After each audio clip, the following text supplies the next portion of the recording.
আপনারা যারা বিশৃঙ্খলা সৃষ্টি করছেন আপনারা সামনে না দাঁড়িয়ে চেয়ারে বসে যাবেন। আমি ছাত্রদল যুবদলের যে সমস্ত নেতাকর্মী, যে সমস্ত নেতৃবৃন্দ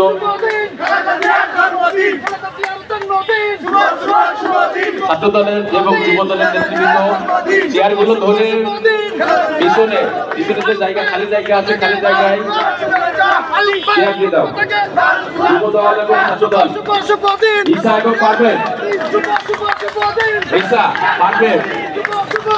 ইতিমধ্যে আমাদের আজকের এই জুয়া অনুষ্ঠানে নারকেলবাড়ি ইউনিয়ন থেকে গোলাম মুস্তফা সিকদারের নেতৃত্বে বিশাল মিছিল আমাদের আজকের অনুষ্ঠানে অংশগ্রহণ করছে।